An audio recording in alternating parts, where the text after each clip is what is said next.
In this video of JavaScript, we are going to start the switch statement. As in the previous video, we noticed if we are passing multiple conditions using if statement, each condition is being checked one by one only if the previous conditions were false. But if I'll talk about the switch statement, here the things are quite different, as initially we will pass any expression or a variable and that will return a particular type of value, and on the basis of that value type I will add the multiple cases. Whichever is the appropriate case is there in the switch statement, that particular case statement will get executed.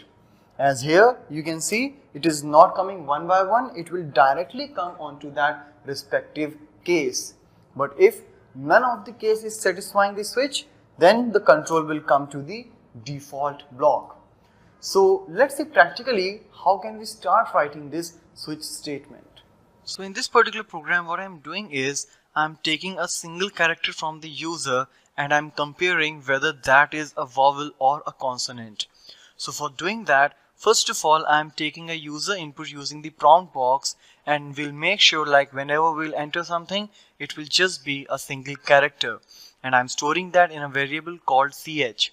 So after taking the value, I'm passing this ch in this switch argument so that whenever this switch statement will be executing, only the value of this particular expression or variable will be compared.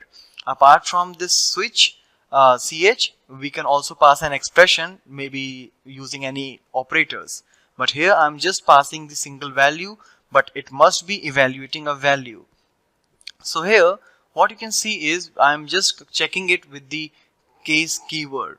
So I'm checking whether the value inside the switch is A or E or I or O or U.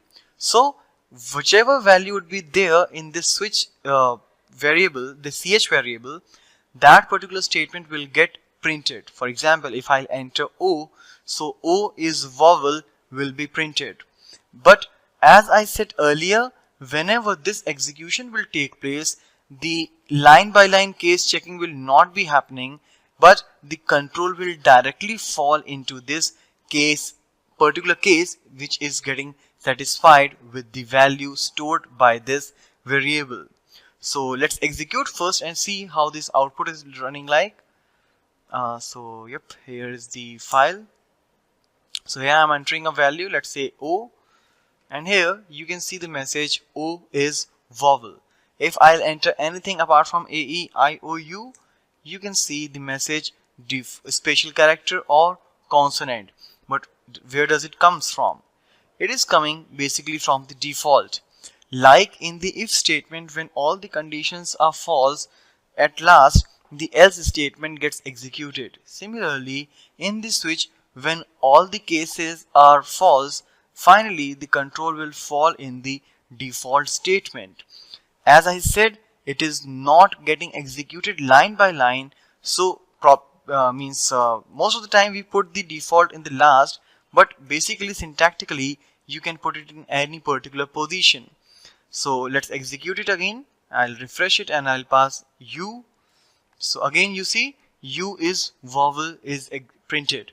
So basically what's the reason? If I have placed default before the case U, then if it is executing line by line, then this default statement must be printed. But as I said, like whichever case is particularly getting satisfied with this particular value evaluated from this variable or expression, that case will be printed from here. So that is why we can see the output is still fine even if we have placed the default before the case.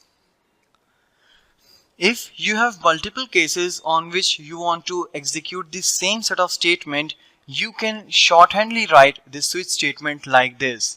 As here you can see I have placed all the cases like case A, E, I, O and U all together, and after that here I am giving a common definition, and still I am using this break keyword in order to terminate the particular case.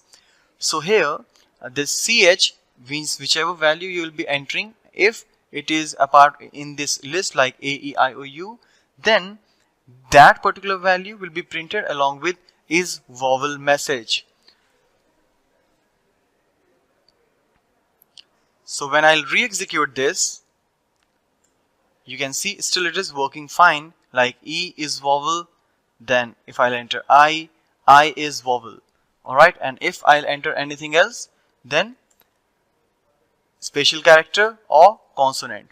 So this is how we have written this program of switch, and this is how it executes. So you can basically use this switch statement whenever you are making some menu like options in your program or in any interface where you want to put the multiple matchings using the case.